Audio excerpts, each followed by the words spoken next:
everybody, and welcome to my video today. Welcome to Project Life Thursdays. I missed last week because there was just a lot going on, and then at the end of Thursday I started getting sick, so I might sound a little funny and I apologize for that. My hand might be a little shaky because I'm just now starting to feel better, but I did not want to miss another week with you guys for Project Life Thursdays. So today, what I want to share with you is labeling your albums. So I have an entire wall of albums here, and I have briefly explained my system or my thought process, and I'll go over that kind of right now with you. The shelves that I have are the Calic shelves from IKEA. I have a 4x4 and then a 2x4, and they're stacked together. So this was always my vision for this space. This is a garage that we turned into my studio about 8 years ago. And this was always the vision that I had, was to have this cube system with all of my albums on here. And this was the first piece of furniture I got. So I did this in like sections. So like the first year we did the garage, and then the second year I got this furniture, and then the third year, like I got other furniture. So there were things that I just, saved up for and I had a vision for, and I just kind of kept the end in mind. So all of the blue albums that you see, those are our family albums.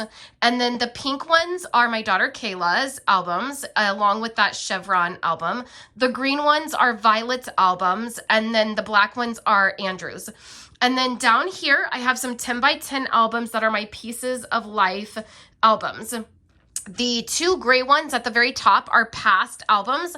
So they are like from when I first started scrapbooking. I have some like really random scrapbook pages that are like just very like old from when I first started. I have in there. And then if I have my simply layered pages and I do pages from the past, like even if it's like a page when we had like small kids, or like when it was just Kayla and like just the three of us, I will stick those layouts in those gray albums because I don't want to try to figure out how to go back and like figure out which year it is and like figure out how to insert a layout. So I just have those gray albums as past layouts.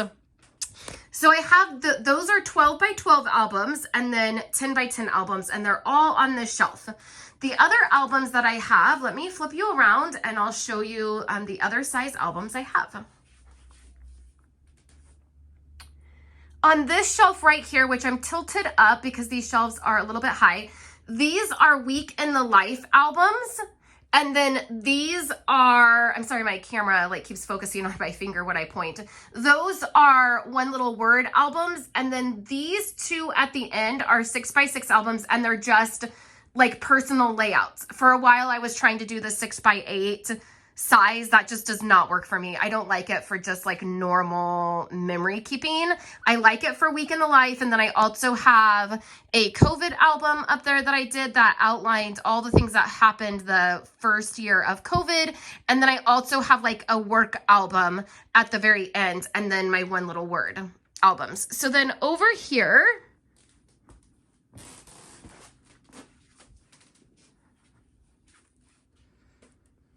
I have mini albums that are not in albums.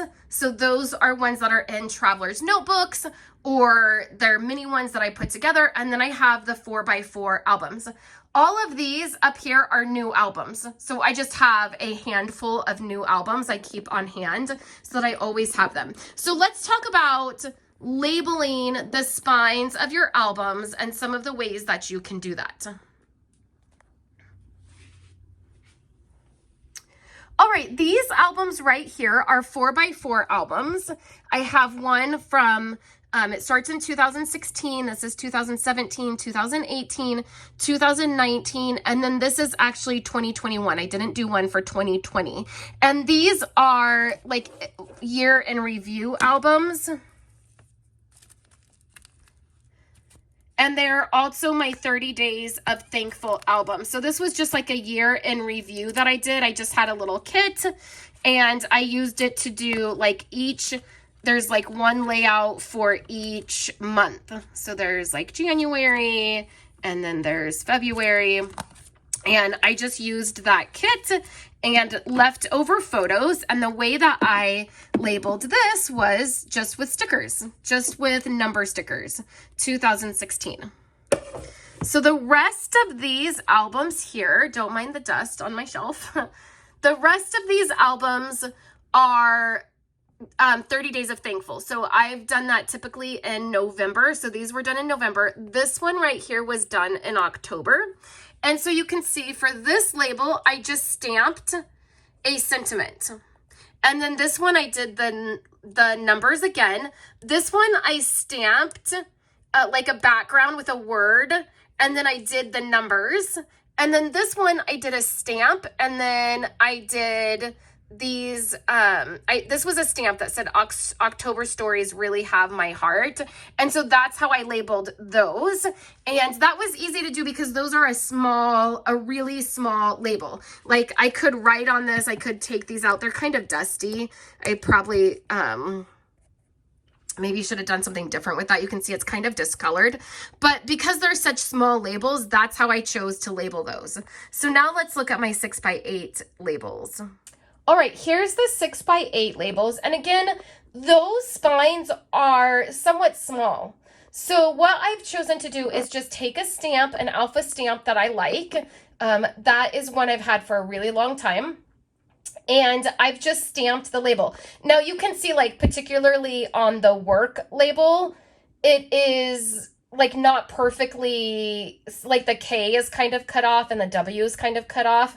I could have done a little bit better job making those closer together, but it ends up being fine. So that's a work album. Now I no longer do my work memory keeping in a 6x8. I do it in my 10x10 pieces of life, but that is just from some events that I went to, and I actually did all of those layouts in the Project Life app. So I did it during the trip. And then the next one, it says Finding Hope. I think it says Finding Hope in Small Moments. That's my COVID album that I did. That I just documented like the COVID timeline, the first year of COVID.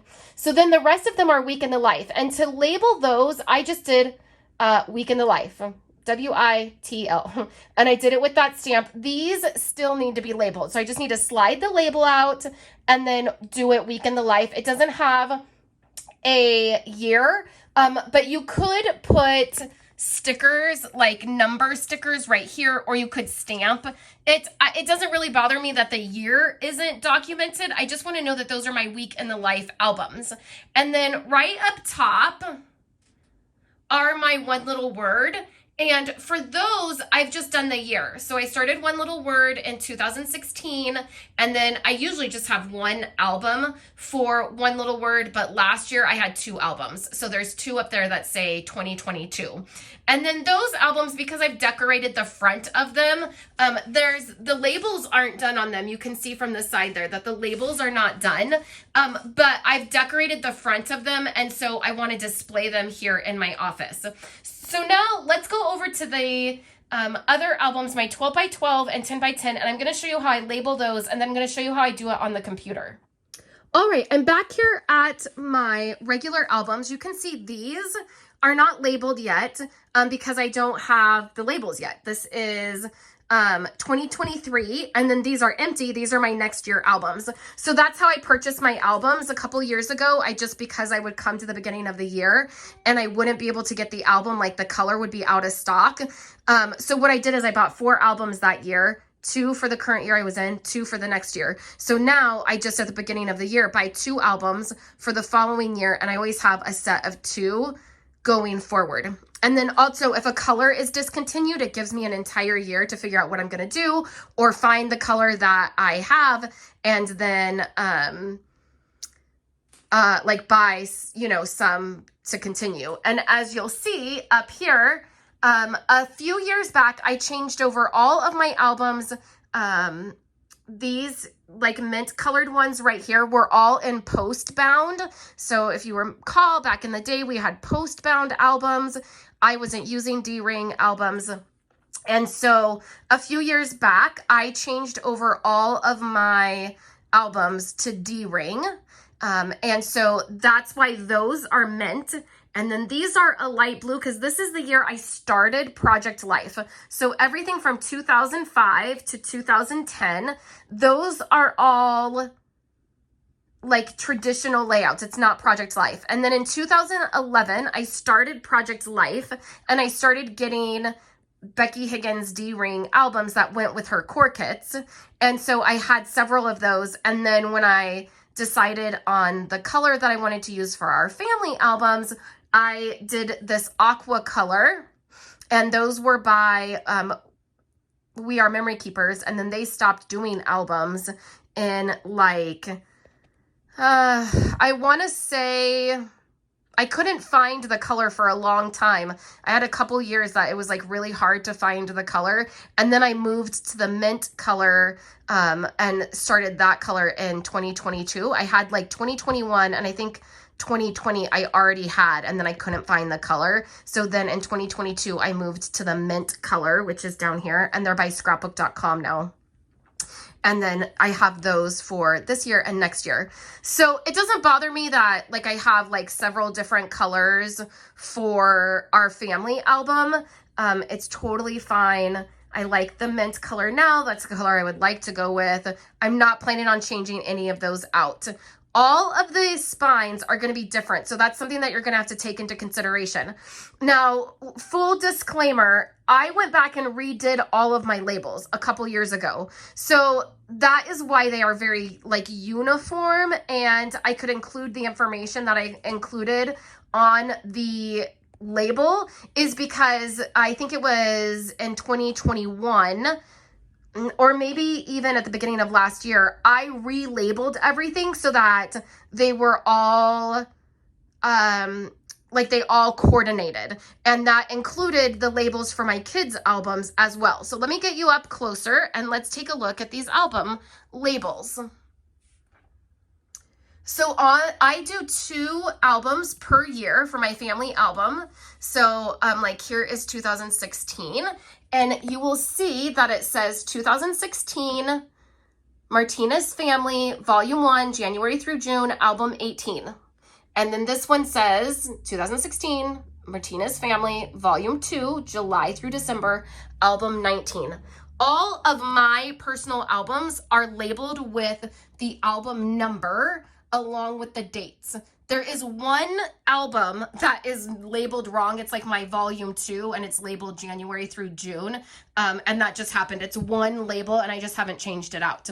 So I do these on the computer, and what you're gonna have to take into consideration is that depending on what albums, like these albums here have a different labeling piece than these labels down here. So that means the size is going to be different. If you have an album that does not have this, I will, at the end of the video, I'll try to remember to give you a few ideas. Like this is a post bound, and so there's no way to like label this. Like with this. So this is actually just in here for, there's nothing in this album. I just like that it says memories and the colors of it, and I've just kept it as like a decor piece on the shelf. So if you don't have this piece, then then we have to find a couple different, there's a couple different ways you can label them. So even my kids' albums, this one says Kayla and then her middle name and last name. So Kayla Faith Martinez, and then it says Volume 1, Family History, Baby Pages, 2008 to 2012. This is Album 2 because her baby album, like baby album, is in post bound, and I need to switch it over. So I knew that I would just probably call that one baby album. So then this is Volume 2, Volume 3, Volume 4, Volume 5. I'm actually going to finalize her albums. I need to get a different album. This is the album I started out in. Again, it was a Becky Higgins like Project Life album, and then I realized I just wanted to do all color, so I need to get a pink one for this. The other thing, I just recently asked Kayla, she's a freshman, and I want to get caught back up on her albums. I was really great with all of my kids' albums until COVID happened, and then I just fell off the wagon. So I want to get my kids' album caught up. I'm starting with hers, and I asked her if she wanted a different color album, and she said it was fine. She didn't mind the pink. She doesn't really like pink, but she said as long as she doesn't have to wear it, it's fine. So I'll probably just replace this album with a pink one, and then get one for her baby. Album. Her baby album is all traditional, so it's just different. Like I need to scan it. It's a whole thing. So I may relabel and do like volume 1, her baby one, when I get deep into her albums, but for now it's totally fine. So they're labeled with the volume, the date, and then like which album really it is. Like this is album 2 and this is like album 2. They were all one, but this is like volume 2. So that's the way I chose to do mine, and I have the dates on here, and then the same thing with Violet's, and then the same thing with Andrew's.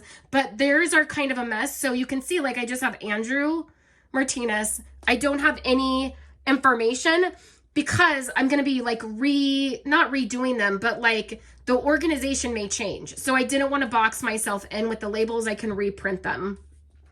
The other albums that are not labeled right now are my Pieces of Life album. And this is like my heart. Both of these are my heart. So Pieces of My Life, my heart.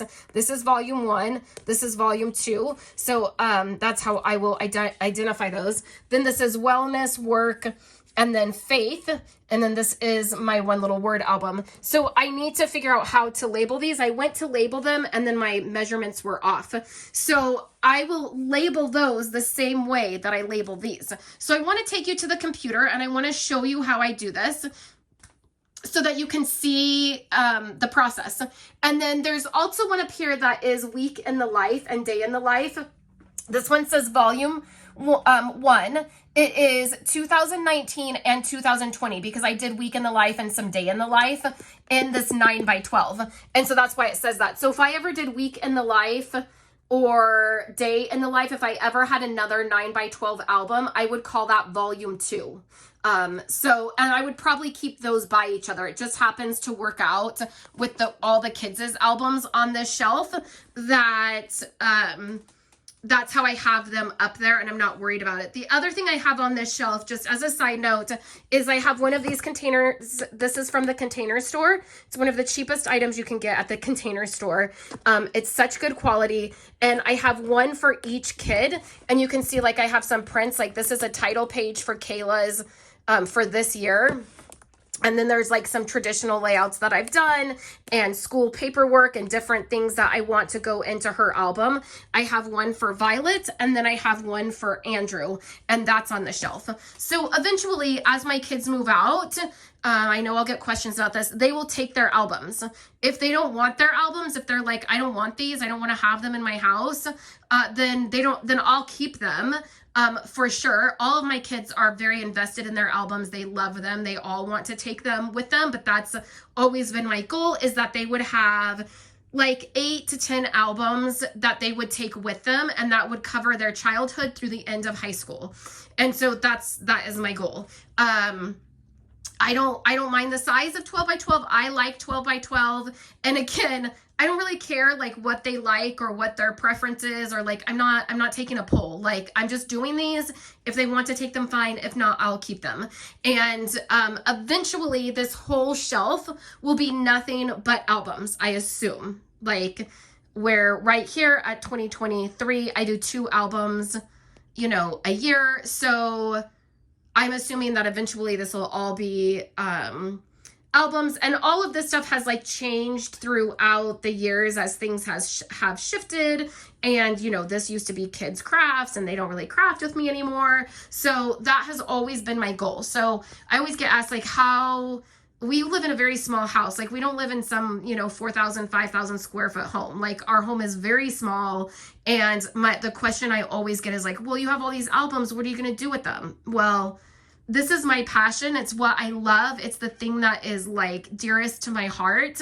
And so if these albums lined the walls of my house and that's all I could have in it, that's what I would do. I have a dedicated space. I also change these albums out. So I'll pull an album. They're all on here now so that I could have this pretty picture of like seeing them all together, but I will pull past albums, and I have a place in my living room where I lay them open. So they are open and we flip through them. My kids flip through them. My kids come down here and pull their albums out and look at them. It has always been a thing that we've done. Like as long as they've been alive, I've been doing this, and like having it in their life. Violet especially, I will find her down here just looking through her album, and you know, I'll come down and be like, what are you doing? And she'll be looking through it and talking about different things. And so I've always encouraged them to do that. They don't look through my like personal albums because they don't really care. Like it's not their thing, but they will look through our family albums and their albums. So let's go over to the computer. I know this intro was like way longer than I meant for it to be. If you have specific questions, then let me know. The thing that you're going to do with your album before you get to the computer is you're going to get a ruler, and you are going to measure, let me just show you. You are going to measure the space, not from the metal to the metal. You are going to measure the inside. So like this is a little bit over an inch. I would say like, you know, maybe 1 1/16. And then you're going to also measure this way, and it's about 2.5. So now that I have that, I'm going to go to the computer and let's look at how we not only are going to make labels for the albums we have, but we're going to set up our pieces so that when we have more albums, like when I have these and I need to label them, I'm just going to be able to go grab that template, and then I'm going to be able to make those labels. If you don't want to use the computer, you can handwrite on your label. You can add a photo. I've seen people add photos here. Instead of having any kind of writing, they just have like, for Kayla, I could have a photo of her that is like between 2013 and 2014, and that could represent this album. That's a fantastic idea. I really love that idea. Or like I said, on these other albums that I have, you can just pick a stamp set and stamp your, stamp the label as well. So that's always an option. So let's head to the computer and let me show you how I create those labels on my computer. All right, let's go ahead and get started here on my computer. I am on an iMac, so I'm using Pages, but you can use any Word document program that you're familiar with. It will pretty much work the same. So I'm adding a new page here so I can start from fresh and show you from the beginning. So the most important thing that you're going to do is you're going to add your text boxes. You're not going to try to do this just by typing onto the page. So you're gonna add a text box. Here is my text box. I'm gonna go over here to my the style of the text box. I'm gonna make a border. I'm gonna make the line smaller, so it's 0.5, and then I'm gonna make that a light gray. That is gonna be your guide to cut it. And then you want all of the object placement to stay on your page, and you want the text wrap to be none. So then right here, you're gonna be able to drag this box and make it as big or as small as you want. So this is where you need to know the size of that label that is on your album. And then you're going to make it slightly smaller. So my label was 1 inch by like 1 1/16. So I'm going to make that about an inch. And then the height of it was, I believe, 2 1/4 or 2 1/2. So I think it was 2. So then I will make that 1.95. So you're going to make it slightly smaller so that you know everything is going to be inside of that box. So once you have that box, you're going to lock. Well, you can duplicate it. So the first thing I do is duplicate it so I have another box. Then you're going to lock the box. This way you can put all of your information into this box without it moving. The guide will be that light yellow, or I'm sorry, that light gray line is going to be the guide for you to cut your box. So then you're going to add another text box. You're going to have that box stay on the page, and you're going to add the text warp as, or the text wrapping as none. And then this way you can fit it into your box. You do not need a line around this text. You do not want that line around this text box. You want this text box to be open. So now you can highlight that text. You're going to pick the text that you want, the font. I like mine to be all the same. So I'm just picking one here to show you. I like a bold font for the top. And then the other thing I do is with the style of my font, I add a drop shadow. And that just makes everything look, I just feel like it makes everything look really classy. It kind of fills out your image. You can see that drop shadow behind my text, but you don't have to do that if you don't want to do that. Now with your text, depending on the style of your font is going to depend on if that text box is going to hang outside of your gray box.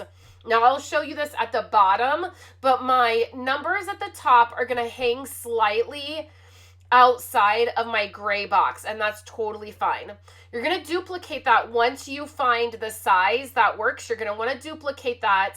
Duplicate it after you have all your settings. So after your drop shadow is in and after your text wrapping and all of that, so that you get it the same. So now I'm going to change this text and the size because this is the text that I'm going to put on the bottom.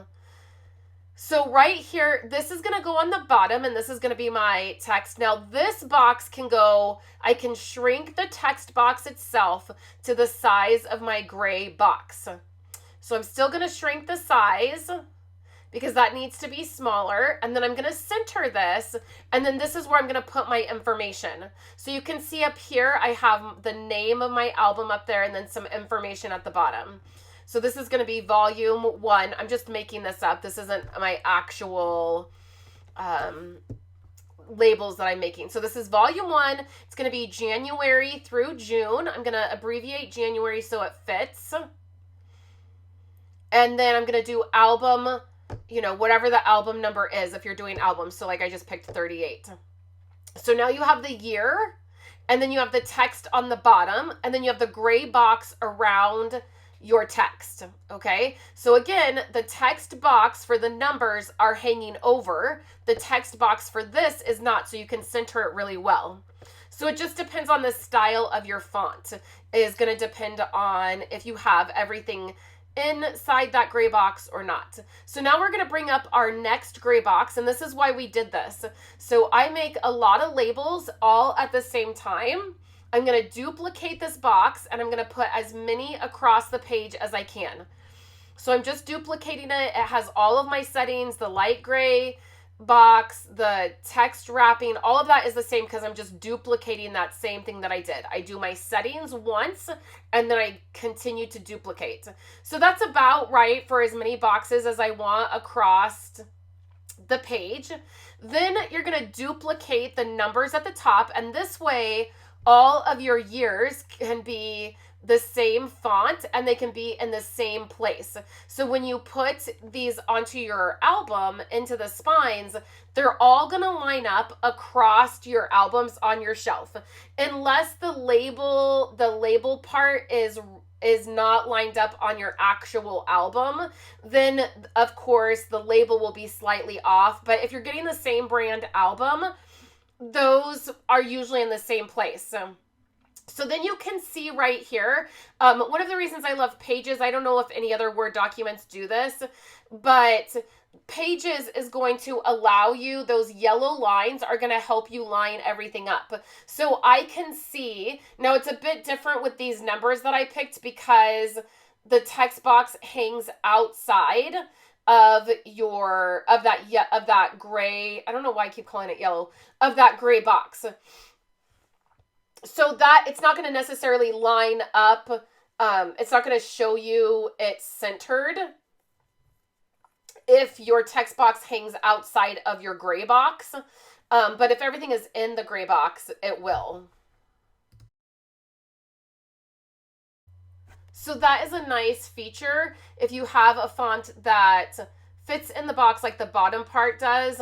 In Pages, it's going to line everything up. So I'm going to show you my actual labels here that I have. I save this document so that I can go in and create more labels when I need them. And then you can also see that I've created labels that are even into the future, like 2027. I think I do through 2027. So you can see that these labels all line up. So when I initially redid my labels, I did it so that I had future labels. So you can see right here that the text boxes for my numbers, they fit into that gray box so that I can make sure that everything is lined up. And by clicking it and holding down on it, you'll be able to line it up in the middle going down, and then also the numbers will line up with each other. Or like the Martinez family, they all line up together. So that's a really nice feature, and I appreciate that. I don't know if other word programs do that. So the other thing that I do is I lock things in place. I use that lock button quite a bit. You can do I think Command L will lock it. I just use the sidebar because it's what I'm used to.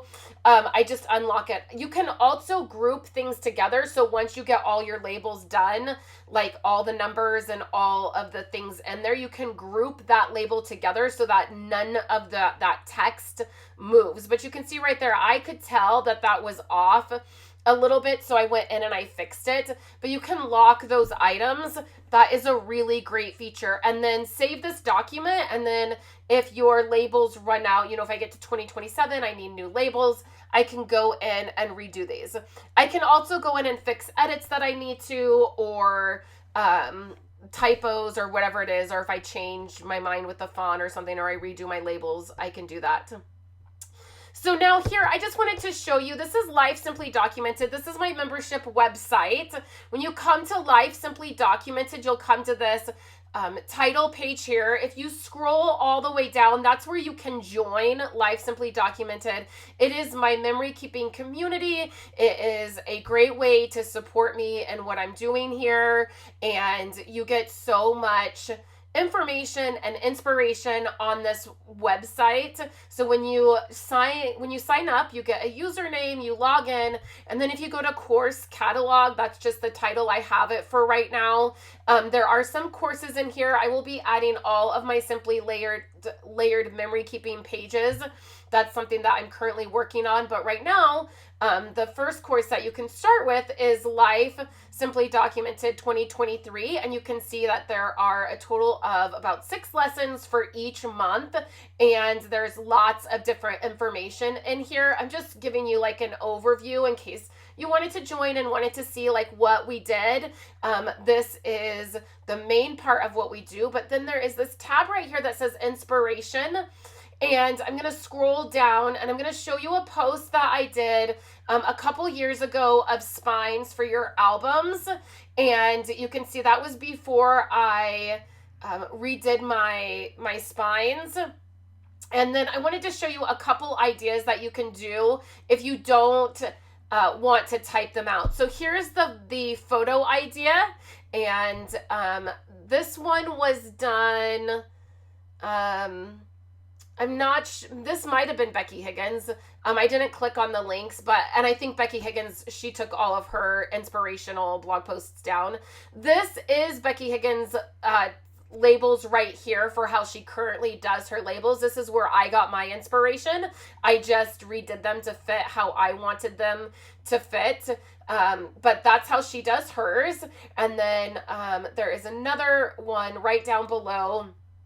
And this one is if you don't have spines on your albums, if you have those albums that don't have a spine or you have the post bound, there's a couple ideas here and I had linked that. And then there's one more and it's done by Kathy Zilski, which you'll see in just a second. Hers are very clean and simple and have kind of the same idea. I really like that as well. So that's just a little bit of behind the scenes with Life Simply Documented. I would love for you to join us there. I do 2 projects a week that are exclusive in that group, and I get much more in detail and I can help you out personally when you have questions and need help with different things. So that is the website. It's lifesimplydocumented.com. So I hope you enjoyed seeing this, the labeling your albums.